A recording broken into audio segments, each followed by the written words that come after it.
En ces temps d'accélération exponentielle, où tout semble devoir aller plus vite, plus fort, plus loin, dans une inlassable quête de performance, nous avons l'honneur d'accueillir un homme qui pose une question pour le moins étonnante. Et si la nature nous suggérait plutôt la sous-optimalité ? Olivier Amand est chercheur à l'INRAE, l'Institut français de recherche pour l'agriculture, l'alimentation et l'environnement, au sein de l'École normale supérieure de Lyon. Il n'est pas seulement un biologiste de renom, figurant parmi les plus éminents spécialistes mondiaux de la biologie végétale, avec de nombreux prix et honneurs à son actif. Il est un chercheur qui, depuis plus de 20 ans maintenant, observe les mécanismes biologiques avec la minutie du scientifique, mais aussi avec l'émerveillement du philosophe, explorant les relations possibles entre nature et humanité. Ce qui rend Olivier Amand si précieux pour notre réflexion du jour, c'est sa capacité unique à faire dialoguer les sciences du vivant avec les enjeux de notre temps. Car en s'appuyant sur ses travaux sur la croissance des plantes et les mécanismes cellulaires, il explore une question qui résonne profondément avec le thème de notre université d'été. Comment le temps long du vivant peut-il éclairer notre rapport au temps humain ? Directeur de l'Institut Michel Serres, institut interdisciplinaire pour les ressources et biens communs, Olivier Amand incarne cette figure rare du scientifique passeur, capable de traduire la complexité du monde naturel en enseignements concrets pour notre société. En 2022, il publie un ouvrage remarqué intitulé « La troisième voie du vivant », un ouvrage qui bouscule nos certitudes. Sa thèse est aussi puissante que déstabilisante, et si l'efficacité à tout prix, l'accélération perpétuelle et la quête d'optimisation étaient non seulement vaines, mais contre-productives dans un environnement de plus en plus fluctuant. Les découvertes récentes en biologie cellulaire et moléculaire révèlent des mécanismes d'une sophistication fascinante où les erreurs deviennent créatrices et où les lenteurs se révèlent stratégiques. Ces enseignements prennent une résonance particulière face aux crises qui, on l'a compris ce matin, s'enchaînent. Et pour vous, dirigeants, confrontés quotidiennement aux défis de la performance et de la gestion du temps et des ressources, cette approche ouvre des perspectives inédites sur lesquelles Olivier Amand s'est penché avec Olivier Charbonnier et Sandra Anlard dans un nouvel opus paru cette année sous le titre « L'entreprise robuste ». Alors que notre journée explore les multiples facettes du temps, le temps des conflits, le temps des cathédrales tout à l'heure, le temps de la finitude, Olivier Amand nous invite à découvrir le temps du vivant, un temps qui, loin de s'opposer à l'action, la rend plus juste, plus durable, plus humaine. Mesdames et messieurs, j'ai l'immense plaisir de vous présenter Olivier Amand.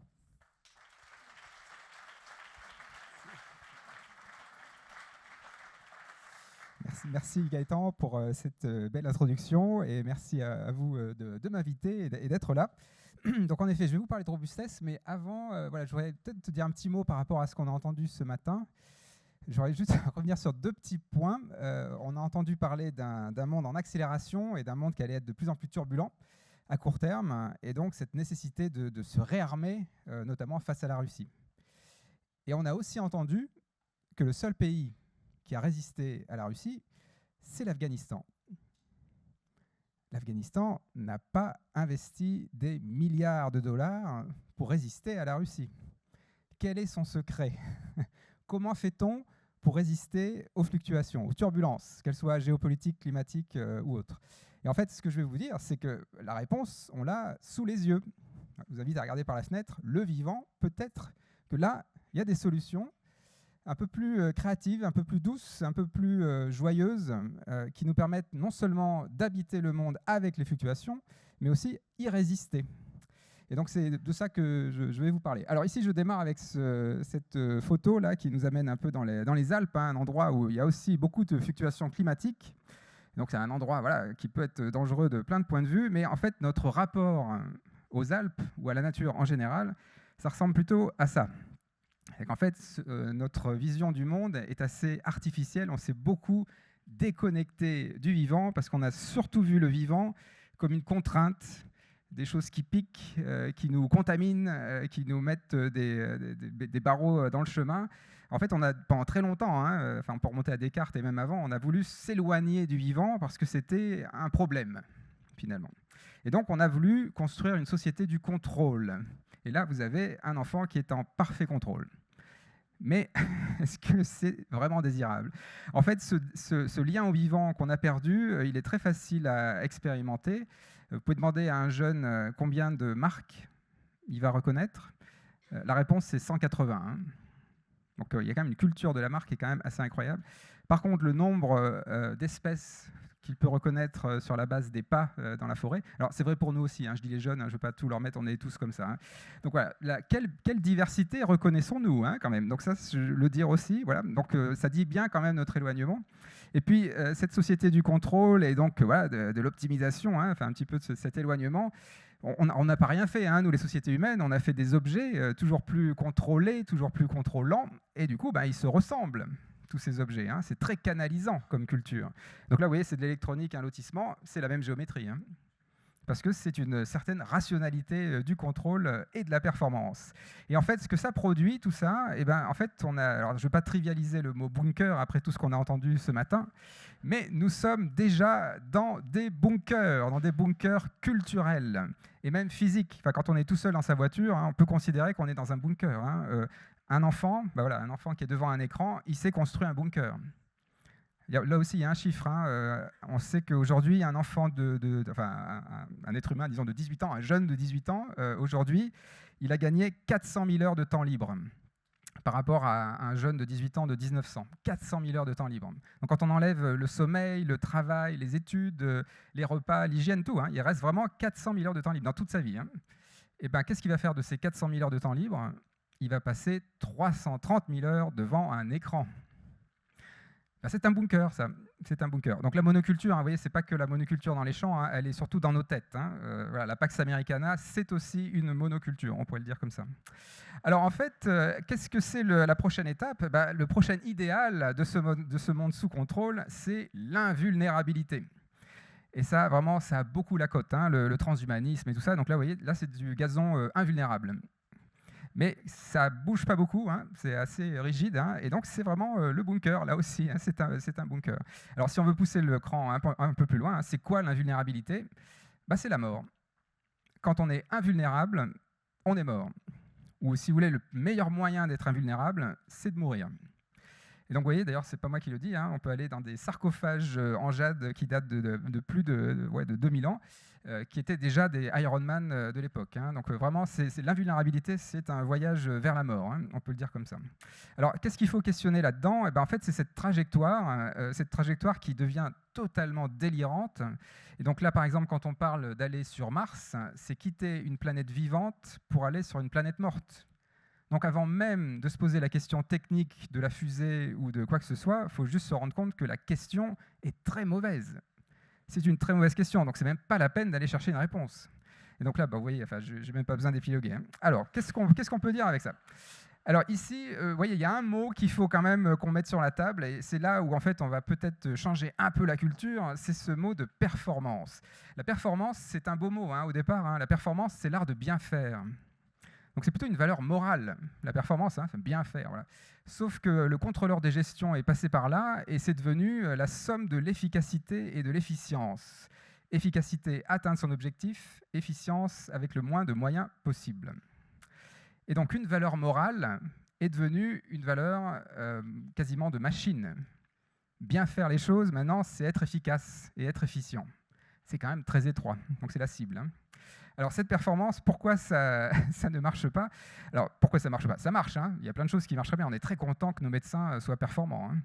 Mais pourquoi c'est la performance en roue libre hein, qui devient problématique? Elle s'auto-entretient, un peu comme l'accélération qui s'auto-entretient. En fait, il faut juste l'observer. Voilà. Quand on est dans des mondes de performance et de performance en roue libre, en fait, on est dans un monde de suroptimisation qui craque. Et ça craque de tous les côtés. Aujourd'hui, des décennies de culture de la performance ont créé des systèmes extrêmement fragiles. C'est les semi-conducteurs fabriqués à Taïwan. Hein. On parlait tout à l'heure de risques géopolitiques. En voilà un. 90% de l'électronique dépend de semi-conducteurs fabriqués à Taïwan. Enfin, c'est même dans quelques usines à côté de Taipei. À quel point c'est centralisé. Le pétrole, hein, détroit d'Ormuz, 20% du pétrole qui passe par un détroit. Le canal de Suez, tous ces trucs-là. Tout ça, c'est très, très, très fragile, mais c'est très performant. très efficace, très efficient, très optimisé, mais donc très fragile. Voilà, donc il y a plein d'exemples, pénurie de moutarde, voilà, on en voit tous les jours maintenant, donc on est dans ce monde-là qui craque de tous les côtés. Donc il faut bien réaliser que le monde turbulent dans lequel on rentre, c'est nous qui l'avons créé. C'est notre culture de la performance qui a créé un monde suroptimisé, très fragile et qui craque. Et donc ce monde fluctuant, c'est nous qui l'avons créé. Et donc en fait, ça ressemble à ça. Voilà, donc ça c'est la Valence, par exemple, en Espagne, 400 litres d'eau par mètre carré en quelques heures. Donc ça c'est le dérèglement climatique. Et ben, ça illustre très bien le monde dans lequel on rentre. D'un seul coup, du jour au lendemain, on peut avoir des fluctuations énormes. En fait, il faut se rendre compte qu'aujourd'hui, quand je parle de monde fluctuant, je peux le dire différemment, on est en train de quitter le monde de la moyenne pour entrer dans le monde de l'écart-type. Quand on est dans le monde de la moyenne, on fait l'hypothèse du monde stable, abondant en ressources, le monde du pétrole, pour le dire rapidement. Et là, on peut faire des prédictions, des prévisions, des tendances. Dans un monde fluctuant, ça veut dire que ce qui s'est passé, ce qu'on a prévu pour 2100, ça arrive en 2024, d'un seul coup. C'est ça, le monde fluctuant. Donc on ne fait plus du tout les mêmes projets, on ne construit plus du tout sa stratégie de la même façon. Alors, il y a plein d'exemples de mondes suroptimisés qui craquent, donc je les lise juste sur la partie socio-écologique, donc notamment le climat. Vous voyez, on voit bien quand est-ce qu'on a déraillé, ça c'est les écarts à la normale climatique en France, vous voyez, à 90 à peu près, ça a commencé à dérailler. On peut parler de la biodiversité, alors c'est souvent un peu l'enfant pauvre sur la question socio-écologique, alors que c'est quand même le premier levier pour tout inverser, la biodiversité. Un chiffre quand même, en 50 ans, on a perdu 70% des animaux vertébrés en masse. Il faut quand même s'arrêter une seconde là-dessus. Si on vous disait qu'en 50 ans, on a perdu 70% des humains, ce serait très choquant quand même. Et nous, les humains, on a fait ça pas seulement pour une seule espèce de vertébrés, on a fait ça pour toutes les espèces de vertébrés. Donc il faut se rendre compte à quel point ça va vite. Juste pour un point de comparaison, les dinosaures, après la météorite, ils ont mis 33 000 ans à disparaître. 33 000 ans. Ça, c'est une extinction rapide sur le plan géologique. Donc là, ce qu'on est en train de faire la nature, en fait, on n'a jamais vu ça dans l'histoire Terre. En tout cas, on n'a aucun enregistrement, on va dire, d'une extinction qui va à cette vitesse. Ça, c'est une planète qui est épuisée par notre performance. L'épidémie de burn-out des humains n'est que la partie émergée d'un burn-out planétaire. Nous sommes toutes et tous en burn-out. Et quand je dis tous et tous, c'est les humains comme les non-humains. On est tous épuisés par cette performance. Et d'ailleurs, ça se voit dans la santé. Et donc là, c'est par exemple la santé mentale des jeunes, notamment américains dans ce cas-là. Vous voyez la courbe rouge, ça part en flèche. Et vous voyez, ça part en flèche avant le Covid. Donc on n'a même pas eu besoin du Covid pour lancer une épidémie de santé mentale. De mauvaise santé mentale. Donc on est vraiment dans un moment de rupture totale. Et donc la rupture géologique et géopolitique dont on a parlé ce matin en fait partie. Voilà, c'est un argument de plus pour dire qu'on rentre dans le monde fluctuant. Alors voilà, finalement, on arrive à un moment assez incroyable où on le voit, on s'en rend plus ou moins compte, mais on le voit, la performance est devenue contre-productive. Et là, je reprends presque les termes d'Ivan Illich ou de Jacques Ellul. En fait, on est dans un moment où plus on augmente les performances et plus on menace la viabilité de l'humanité sur Terre. C'est le discours des techno-optimistes. Voilà, on va augmenter les technologies et on va réussir. Si on a compris que la performance devenait contre-productive, augmenter les performances, ça va juste réduire notre viabilité. Et ça, c'est très clair. Plus on optimise, plus on fragilise. Si vous voyez le mot « optimiser » quelque part, il faut vous demander « qu'est-ce que je fragilise ?» Ça ne dépend pas du système. C'est toujours vrai. C'est une loi systémique. Alors, qu'est-ce qu'on fait dans ce cas-là ? Voilà, les techno-optimistes, en effet, sont bien là. Qu'est-ce qu'on fait ? On augmente les performances, les méga-bassines, les canons à neige. On essaie de lutter contre les fluctuations comme on peut, et ça aggrave le problème. C'est ce qu'on appelle la maladaptation. On essaie de résoudre un problème, on résout un tout petit problème, et on génère des tas d'autres problèmes ailleurs. C'est là qu'on voit qu'on est dans une forme de dérive sectaire de la performance. Je pèse mes mots. On ne questionne plus la performance. La performance, c'est la solution. C'est ça qu'on va entendre du matin au soir, alors qu'on voit que ça dégrade notre avenir. Alors, comment on fait pour dérailler, pour entamer la déprise sectaire ? Vous voyez que c'est très profond. C'est vraiment un problème culturel, ce qui nous arrive. C'est pas du tout, c'est un problème social, c'est un problème écologique, économique, géopolitique, mais au premier ordre, c'est un problème culturel. C'est dans nos têtes qu'il va falloir dérailler du culte de la performance. Alors, comment on fait ? Comme je vous le disais, regardons les êtres vivants, parce qu'ils ont des choses à nous dire. Si la première question à se poser au XXIe siècle, et voire même avant 2030, c'est comment habiter le monde fluctuant, les êtres vivants, ça fait des millions d'années qu'ils habitent avec des fluctuations. Donc comment font-ils? Ce qui est incroyable, c'est qu'on a un livre de recettes sous les yeux. Les êtres vivants savent habiter un monde fluctuant. Ils ont des lois, des principes qui leur permettent de vivre avec les fluctuations. Et ça, c'est le premier sujet pour nous, les sociétés humaines, qu'on va devoir affronter au XXIe siècle. Donc comment font-ils? C'est quoi le secret? Alors, il y a évidemment plein de choses. On peut parler de la circularité, des formes de coopération, les symbioses dans le monde vivant. Mais sur le point sur lequel je veux insister, évidemment, c'est le point sur la robustesse. Les êtres vivants sont robustes. Alors, la robustesse, c'est quoi? La robustesse, c'est un système qui est robuste. C'est un système qui est stable et viable malgré les fluctuations. Ça, c'est la définition dynamique de la robustesse, si vous voulez. C'est la définition physique de la robustesse. Un système qui est robuste, il est stable et viable malgré les fluctuations. Et donc, c'est très simple. Dans un monde fluctuant, il faut être robuste, par définition. Bon, jusque-là, je pense que vous serez d'accord. Là où ça gratte un peu, c'est qu'on sait pourquoi les êtres vivants sont robustes. Et donc, ça tient en une phrase. Les êtres vivants sont robustes parce qu'ils ne sont pas performants. Et donc, ce que vous avez devant les yeux, c'est un contre-modèle de notre dérive sectaire actuelle. Alors, je vais nuancer, parce qu'il y a de la performance chez les êtres vivants, ça arrive. La lionne qui se chope sa gazelle, la chasse, là, c'est la trajectoire la plus courte, ça va vite, etc. Ça, c'est de la performance, efficace, efficient. Mais la lionne ne passe pas sa journée ou sa semaine à chasser. Si vous avez des chats, vous savez très bien que les félins dorment énormément. Donc ça, c'est pas de la performance. Et puis, quand elle finit par se réveiller, la lionne, elle va pas chasser. Elle va se promener, elle va s'occuper de ses petits, elle va se marcher au milieu des gazelles sans les chasser. Et puis, il y a un moment où quand même, elle va se décider à chasser une gazelle. Quand elle chasse, 95% du temps, elle rate. Donc, même dans les moments de performance, en fait, c'est pas si performant que ça. Donc, c'est pas pour dire qu'il y a zéro performance chez les êtres vivants. Ce que je pourrais dire de façon plus nuancée, c'est que les êtres vivants sont robustes avant d'être performants. C'est ça, ils ont donné le primat à la robustesse, la performance vient en second. Nous, les sociétés humaines, on a fait l'inverse. On a donné le primat à la performance. On est performant avant d'être robuste. Et c'est pour ça que ça craque de tous les côtés. Parce que nos sociétés, nos entreprises, nos associations, nos démocraties ne sont pas assez robustes. Alors comment ça marche, cette histoire d'équilibre entre performance et robustesse? C'est très simple, en fait, si vous analysez un être vivant, donc à tous les niveaux, à l'échelle métabolique, physiologique, à l'échelle de l'écosystème, vous allez tomber sur ces mots-là, et c'est ça qui domine, c'est ça qui vient en premier. Inefficacité. Les êtres vivants n'ont pas d'objectif. Ou si je vous le dis différemment, les êtres vivants ont tellement d'objectifs qu'ils sont tous en contradiction les uns avec les autres. Donc il n'y en a pas un qui domine. Le vol de la mouche. Vous voyez, la mouche, clairement, il n'y a pas d'objectif. Cherchez bien, mais il n'y en a pas. Hétérogénéité, voilà, très hétérogène, la biodiversité, l'incertitude, l'aléatoire, la lenteur, les délais, les redondances, le nombre de feuilles qu'il y a sur un arbre. Regardez un arbre, c'est incroyable le nombre de feuilles qu'il y a sur un arbre. Mais pourquoi tant de feuilles? C'est de la redondance, c'est pour absorber les chocs, c'est de la robustesse. Pensez à votre corps, le nombre de villosités que vous avez dans l'intestin, le nombre de globules rouges que vous avez dans le sang, le nombre d'alvéoles pulmonaires que vous avez dans les poumons.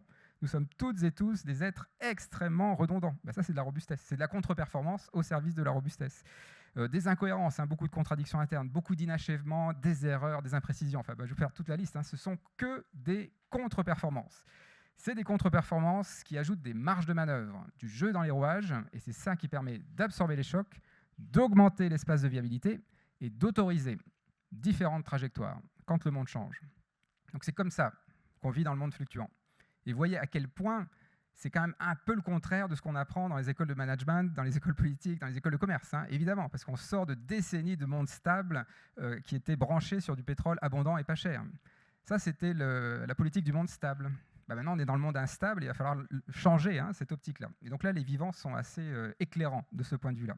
Alors, je vais vous donner mon exemple que je prends tout le temps, mais qui est très pratique, c'est la température corporelle. C'est vraiment pour que vous viviez cet équilibre entre performance et robustesse dans votre corps. Vous savez qu'on est à 37 degrés, ça c'est notre température de croisière. Et ben, à 37 degrés, si je mesure la performance de vos enzymes, de votre système immunitaire, l'activité de vos enzymes, et ben, ce sera assez faible en fait. Ça tourne, mais il n'y a pas de quoi se relever la nuit. C'est moyen, quoi. Voilà, satisfaisant. S'il fallait mettre une note, comme on aime bien faire en France, 10 sur 20. Voilà. Passable. Bon, mais ça marche, 37 degrés. Par contre, si vous avez un virus qui rentre dans votre corps, une bactérie, et puis qui est un peu coriace, là, vous allez avoir de la fièvre, 38, 39. Donc, vous avez une augmentation de température. La pluie arrive avec, avec la fièvre, c'est pas mal. Alors, à 40 degrés, là, vous avez... en fait, vous boostez la performance de vos enzymes. À 40 degrés, c'est un moment où en fait, votre système immunitaire va être beaucoup plus performant. Mais vraiment nettement plus. Certaines enzymes, elles sont 1 million de fois plus actives à 40 degrés qu'à 37 degrés. Donc c'est vraiment un autre corps. Et donc à 40 degrés, j'ai envie de dire que vous êtes plus performant. Alors ça peut être un peu contre-intuitif, parce qu'en général, à 40 degrés, on est très fatigué quand même. À 40 degrés, vous faites l'expérience d'un burn-out. Parce que vos enzymes, votre système immunitaire qui est tellement performant, il est en train de se brûler. Et c'est pour ça qu'on est très fatigué à 40 degrés. Mais par contre, votre métabolisme, là, il est en train de lutter très très fort contre les pathogènes. Donc vous voyez bien l'équilibre. À 37 degrés, c'est ce qu'on pourrait appeler le mode dégradé. On appelle ça dégradé parce qu'on est obnubilé par la performance, mais c'est juste le mode robuste, 37 degrés. On a gardé des marges de manœuvre. Pour une fluctuation imprévisible, un pathogène de passage, et là, on autorise la performance, 40 degrés, mais c'est 3 jours maximum. Après, c'est mortel.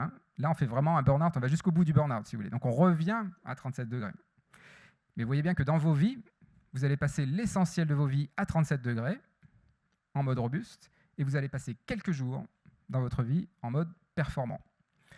Vous voyez où est le curseur chez le vivant. C'est clairement du côté de la robustesse avant la performance.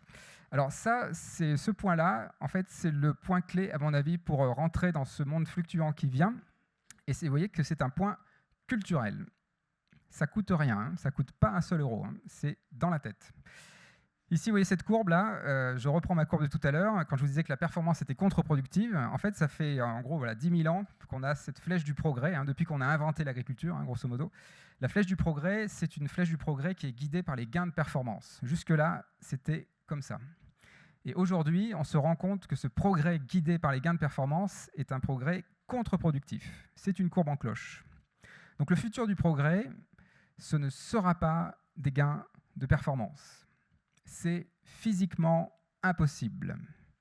Si on continue à augmenter les performances, on va s'enferrer dans une voie étroite, on va se canaliser précisément à un moment où le monde devient de plus en plus fluctuant. Quand on est très performant, on est très adapté. Et donc, on est très peu adaptable. Donc, qu'est-ce qu'on fait dans ces cas-là? Comment on fait pour habiter le 21e siècle de plus en plus fluctuant? Et en plus, on en prend pour 2 ou 3 siècles d'un point de vue climatique. Donc, c'est pour longtemps, les fluctuations. Et du coup, on bascule, on change d'axe. Le futur du progrès, ce sera des gains de robustesse. Et là, j'ai presque envie de dire qu'on n'a pas le choix parce que ça va fluctuer de plus en plus. Et donc, il faut bien comprendre que le contraire de la robustesse, ce n'est pas la fragilité, c'est la performance. Parce que la performance nourrit la fragilité. Et vous voyez le côté un petit peu déstabilisant, après des décennies d'éducation à la performance. J'en fais partie aussi, je suis un produit du culte de la performance, comme tout le monde. On est tous dans la même soupe de ce côté-là. Mais vous voyez l'inversion qu'il va falloir opérer. Et donc là, le monde qui vient, c'est un monde, quand je dis qu'on n'aura pas le choix, c'est en fait on n'aura pas le choix d'avoir le choix. Parce que le monde robuste, c'est un monde pluriel. Beaucoup plus pluriel que le monde de la performance, qui est très canalisant. Le monde de la performance, c'est le monde de l'autoroute. On va très vite à destination, mais on n'a rencontré personne sur la route. Le monde de la robustesse, c'est un monde pluriel, où on est très adaptable, et donc très peu adapté, en permanence. Donc il y a plein de fils qui dépassent. Alors comment on fait? Comment on peut imaginer ça? Parce que surtout dans le monde de l'entreprise, quand même, où la performance est une valeur cardinale, pendant des années, on a dit que la rentabilité d'une entreprise était corrélée à sa performance. C'est faux. Enfin, c'est vrai dans un monde stable. Dans un monde stable, oui, la rentabilité d'une entreprise est corrélée à sa performance. Ça, c'est le parasite. Le parasite, il devient de plus en plus optimisé, de plus en plus spécialisé. Et en effet, sa performance, ça sera aussi sa rentabilité d'un certain point de vue, en tout cas son endurance. Dans un monde instable, la rentabilité d'une entreprise est d'abord corrélée à sa robustesse. Parce que dans un monde fluctuant, les entreprises les plus performantes sont les plus fragiles. Et c'est celles qui vont tomber le plus rapidement. Et c'est celles qui vont ouvrir le marché à celles qui restent. Donc ce sont les robustes qui restent. Alors tout ça, c'est un peu de la fiction quand même. Enfin, je pense que jusque-là, vous me suivez. Le monde fluctuant appelle la robustesse appelle un nouveau compromis avec la performance. Mais ça peut paraître de la fiction, de l'utopie. Est-ce qu'on est prêt collectivement là, à basculer dans la robustesse? Alors là aussi, observons le vivant pour voir comment on peut basculer. Et l'analogie que j'aime bien utiliser, c'est celle des nuées d'oiseaux, parce que les nuées d'oiseaux, c'est l'exemple typique d'un système qui bascule. Comment font-ils, ces oiseaux, pour basculer de façon coordonnée, collégialement? Et puis vous voyez, les oiseaux ne tombent pas, donc il n'y a pas de dégâts en plus. Alors comment font-ils? Alors c'est très simple, ce sont toujours les oiseaux à la périphérie du groupe qui guident le groupe. Parce que les oiseaux à la périphérie du groupe, ce sont les premiers à être exposés aux fluctuations du monde. C'est les premiers à voir le prédateur, l'autre nuée d'oiseaux, donc c'est eux qui voient en premier la fluctuation. Donc ils vont se synchroniser à la périphérie et ils vont contaminer le cœur. Et ça se passe toujours comme ça. C'est toujours la périphérie qui voit les signaux faibles en premier et qui vient contaminer le cœur. Le cœur est toujours le dernier à basculer. Donc ça, c'est vrai pour une nuée d'oiseaux, c'est vrai pour un banc de poissons, et c'est vrai pour énormément de systèmes sociaux. La Révolution française, la chute des empires, l'Empire chinois, par exemple. Il y a plein d'exemples comme ça où on voit que c'est la périphérie qui démarre et ça contamine le cœur. Donc ça veut dire que si on veut voir le monde, notre monde, basculer de la performance à la robustesse, pour le dire un peu brutalement, de façon un peu trop binaire, il ne faut pas les voir Total, McKinsey. Ça, c'est un peu le cœur faisandé de la performance, on peut se le dire quand même. C'est le monde ancien. C'est le monde ancien, très clairement. Enfin, je ne vais pas épiloguer, mais il faut plutôt aller voir les marges. Les marges, c'est quoi? Donc, je ne parle pas des marges financières, on est d'accord, c'est les marges géométriques, donc la périphérie. Donc des entreprises, des associations, des territoires qui sont déjà soumis à des très fortes fluctuations écologiques, sociales, économiques, géopolitiques. Et qu'est-ce qu'on voit dans ces territoires, dans ces organisations, dans ces régions? On voit des initiatives à visée robuste, d'ores et déjà. Et donc, ce qui est miraculeux dans ce qui nous arrive actuellement, c'est qu'on a déjà basculé. C'est incroyable. En fait, on n'arrête pas de faire des plans à 2030, à 2050. Le basculement a eu lieu de façon massive entre 2010 et 2020. C'est vraiment évident. Une fois qu'on l'a vu, c'est là en fait où ça monte en échelle. Il y avait des projets très robustes, mais qui étaient complètement à la marge, très très perdus avant 2010. C'est entre 2010 et 2020 que ça a augmenté. Alors, je vais vous donner des exemples. Alors, Just Dig It. Si vous voulez reverdir le désert, par exemple, voilà, vous avez un projet, vous voulez reverdir le désert, la solution performante, c'est de dessaler de l'eau de mer, de mettre un tuyau et d'arroser le désert. Ça va être très performant, vous allez reverdir le désert très très rapidement, mais ça fait des pollutions, vous dépendez d'une énergie qui vient, peut-être du gaz russe, on ne sait jamais, et puis surtout c'est un tuyau, donc c'est très facile à couper. Donc performance, mais très fragile. La version robuste, une version robuste, il y en a d'autres, mais c'est celle-là par exemple, ça c'est la méthode des 2001. Vous faites des petites dunes, comme ça, qui font quelques mètres d'envergure, 50 cm de haut. Et en fait, quand vous faites un petit relief, comme ça, une petite altitude, s'il y a un petit peu d'eau dans l'atmosphère, cette eau va se condenser tous les matins au pied de la dune. Et là, vous avez un système robuste, parce qu'il est autonome et il va s'entretenir tout seul. Et vous pouvez reverdir le désert comme ça. Ça, c'est une méthode robuste. Mais c'est plus lent, évidemment, mais c'est plus robuste. Voilà, un autre exemple, c'est celui de Saint-Martin-d'Auxigny. Donc là, on est aux marges de la société française, un pays qui est très centralisé, Paris, tout ça. Donc la périphérie, c'est le monde rural. Et dans le monde rural, pendant des années, enfin depuis les années 50, a subi le remembrement. Donc on canalise des rivières, on augmente les surfaces agricoles. Donc ça, c'est de la performance, performance agricole, on pourrait le dire comme ça. Mais surtout, là, ce qu'on a créé, c'est une autoroute à eau. Et donc quand il pleut beaucoup, cette autoroute à eau va envoyer l'eau très rapidement dans la ville voisine et va l'inonder. Performance, fragilité. Toujours pareil. Donc, ils se sont fait inonder plusieurs fois. Et qu'est-ce qu'ils ont fait? Ils se sont pris en main. Vous voyez, le territoire à la périphérie qui se prend en main. Et vous voyez, ils ont reméandré leur rivière. Ils ont ajouté des lacets dans leur rivière. Et cette rivière qui est plus lente maintenant, quand il pleut beaucoup, elle va déborder dans la parcelle et elle n'inonde plus la ville. Donc, on a désoptimisé le paysage pour augmenter la robustesse territoriale. Ça, c'est une stratégie de robustesse qui va contre la performance. C'est aux marges, mais vous voyez, on en parle au journal de France 2 en prime time. Les marges sont en train de contaminer le cœur. Et c'est sous nos yeux. Une fois qu'on l'a vu, après, on n'arrête plus de le voir. C'est vraiment partout. Alors, un autre exemple, c'est le Tout Réparable. Le Tout Réparable, il y a 20 ans, c'était un atelier de réparation de vélos en ville, et c'était à peu près tout. Aujourd'hui, il n'y a plus une seule entreprise qui ne se pose pas la question de la réparabilité de ses produits. Et ce n'est même pas pour des raisons sociales ou écologiques. c'est du pragmatisme économique. Le jour où la Chine envahit Taïwan, la Chine ferme ses frontières. Si votre entreprise dépend d'un bien fabriqué en Chine, vous mettez la clé sous la porte. Sauf si vous avez développé une activité territoriale dans la région, localement, quoi, et notamment de réparation. Parce que là, en fait, vous faites de la circularité locale. Donc, il y a plein d'exemples, hein, et ça se multiplie. Et chaque jour, il y en a de plus en plus. Et ça, c'est un signe évident du monde qui bascule vers la robustesse. Hein. Les hypercafés, par exemple, il y en a 400 en France, des ateliers citoyens en plus. Hein. Enfin, bon, bref, donc, ça n'arrête pas. Je ne vais pas trop épiloguer, mais il y en a vraiment beaucoup. Et ça, c'est un très bel exemple. Enfin, si quand même, je veux dire un mot de plus, parce que tout à l'heure, on parlait de sobriété. Si on commence par la sobriété, le petit bémol que je vais mettre à la sobriété, c'est l'ordre dans lequel on la met. La sobriété, c'est une très belle valeur. Hein. Mais le problème, c'est que si on commence par la sobriété, on va tomber dans le piège de la performance. Si vous voulez, l'efficacité énergétique, l'efficience énergétique, ça, c'est de la sobriété. Hein. Quand on fait ça, par exemple, on va faire des avions qui consomment moins de kérosène. C'est de la sobriété. On commence par la sobriété. Mais qu'est-ce qui se passe? On a des avions qui coûtent moins cher. Qu'est-ce que ça fait? Ça fait du low cost, ça crée des nouvelles opportunités, ça fait du surtourisme, et ça aggrave le problème. Maladaptation. On commence par la performance, et ça génère de la toxicité, finalement. Donc en fait, la sobriété, ce n'est pas pour la mettre à la poubelle, il faut juste la mettre au bon endroit. Il ne faut pas commencer par la sobriété. Il faut créer les conditions qui génèrent de la sobriété. Il faut la produire. Il faut que ce soit le produit de sortie, la sobriété. Vous voyez, c'est par la robustesse qu'on génère de la sobriété. C'est par le tout réparable qu'on génère de la sobriété. Quand vous faites du tout réparable, vous faites des objets plus gros qui, à la fabrication, consomment plus de ressources. Donc, ils ne sont pas sobres à la fabrication. Mais s'ils sont réparables, ils vont durer et on pourra les transmettre. Ça va générer de la sobriété. Et oui, dans l'ordre, il faut faire les choses dans le bon ordre, quoi, hein. Il faut générer la sobriété. Donc, il faut commencer par la robustesse pour générer de la sobriété. Un petit dernier exemple, c'est sur les ingénieurs. Les ingénieurs, notamment, là, vous avez un exemple d'Arnaud Créteau qui a fait une boulangerie solaire avec un four solaire. Donc, ça, c'est typiquement du low-tech, hein, c'est des miroirs. Hein, donc, on ne peut pas faire plus simple comme techno. Hein. Et donc, il fait une boulangerie avec des fours solaires. Alors, quand on fait une boulangerie avec un four solaire, déjà, on ne fait plus son pain la nuit.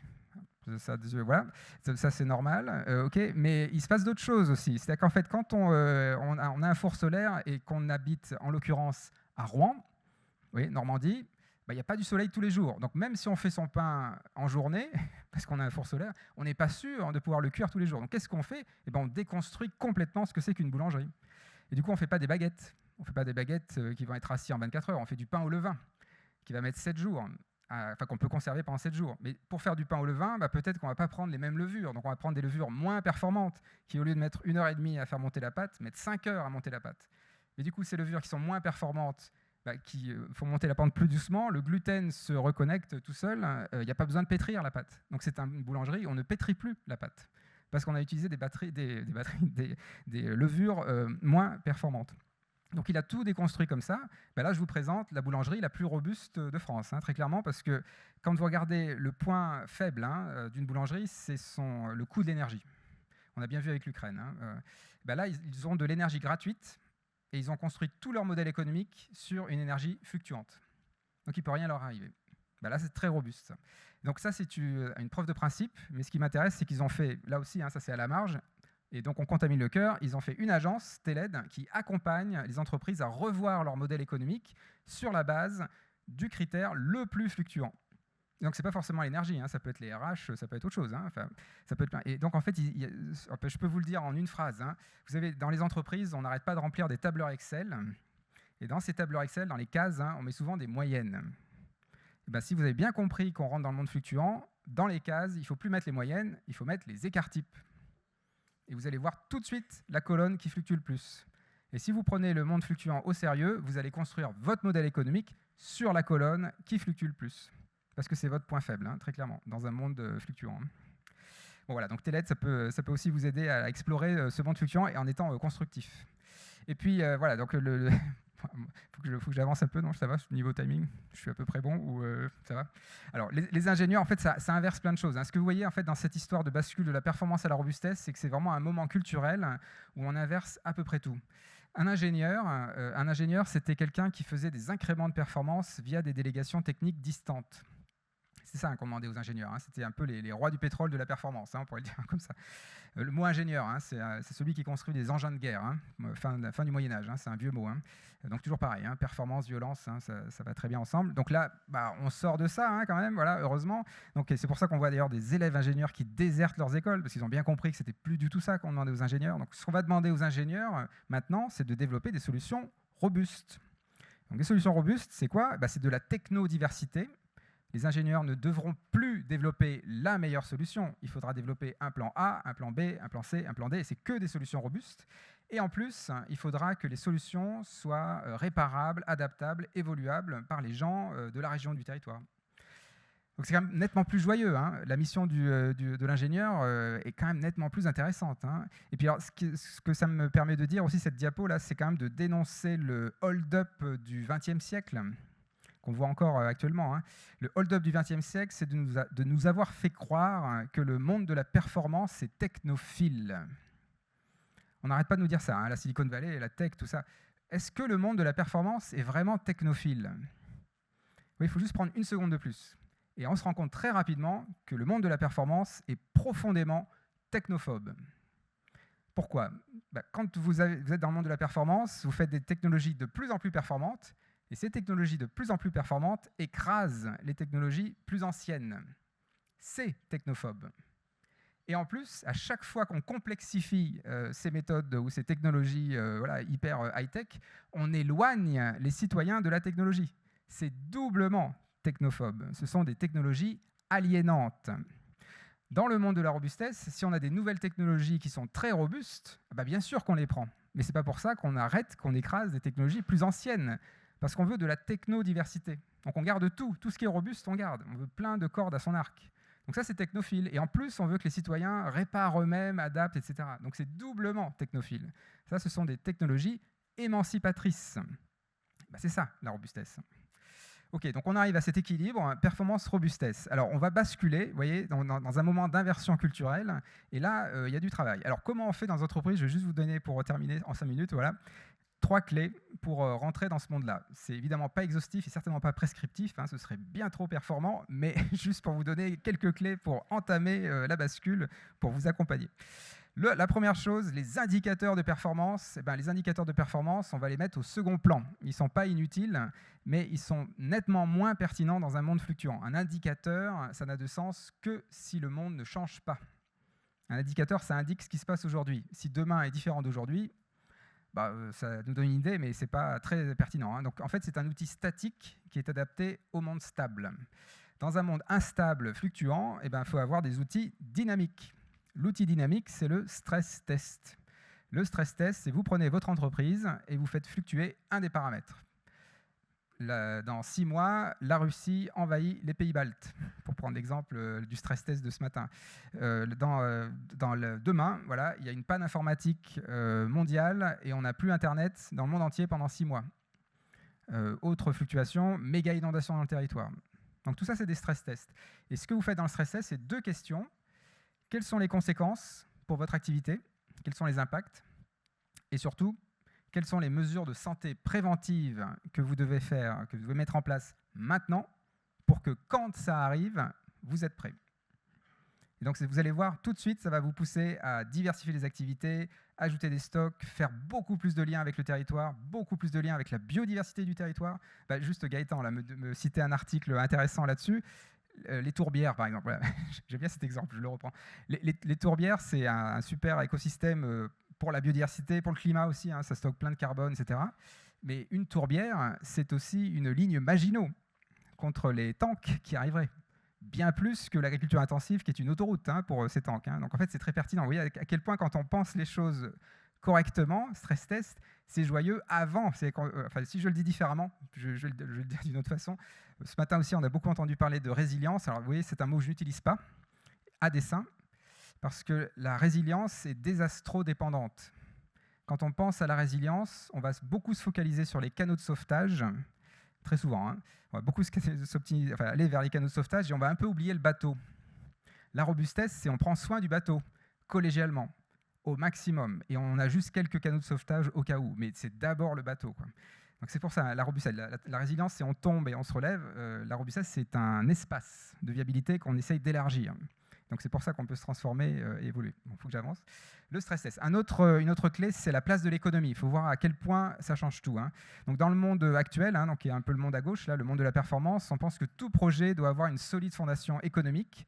Et un peu par pensée magique, on pense qu'une bonne économie, ça fait du lien social et ça s'occupe de l'environnement. Alors c'est de la pensée magique. Il n'y a absolument aucune raison que l'économie fasse du lien social ou de l'environnement. L'économie, c'est une abstraction mathématique du monde.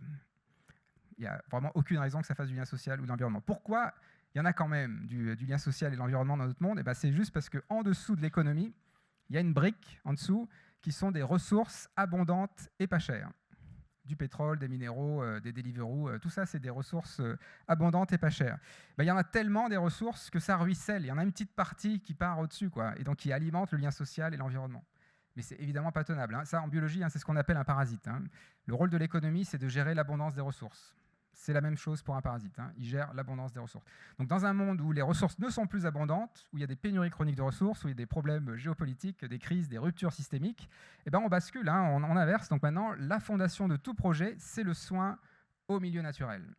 Quand on prend soin des milieux naturels, on le fait collégialement. Donc ça crée du lien social. S'il y a du lien social, ça crée des expertises. Ces expertises, ça crée des modèles économiques. Et donc l'idée, ce n'est pas d'évacuer l'économie, il faut juste la mettre à la bonne place. L'économie n'est pas la contrainte d'entrée, ça devient le produit de sortie. Et c'est sa place. Il faut réencastrer l'économie dans le social, enfin, comme dirait Karl Polanyi. C'est ça qu'il faut faire. C'est l'inverse, si on veut faire rentrer la société dans un modèle mathématique. C'est forcément dogmatique. Ça, il n'y a pas de souci là-dessus. Donc vous voyez deux phrases là, qui permettent aussi d'aider à rentrer dans ce monde-là. La phrase à gauche, là, l'impact de nos activités sur l'environnement. Donc ça, c'était la question qu'on se posait dans les années 80, dans le moment du développement durable. Donc ça, c'est le néolithique, toujours. Ça, c'est les humains qui veulent contrôler la nature.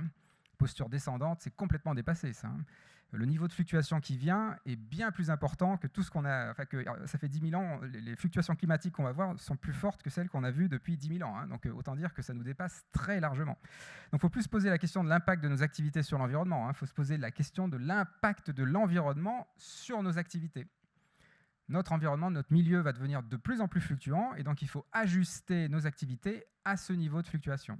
Ça, c'est la robustesse. Et de nouveau, c'est beaucoup plus joyeux.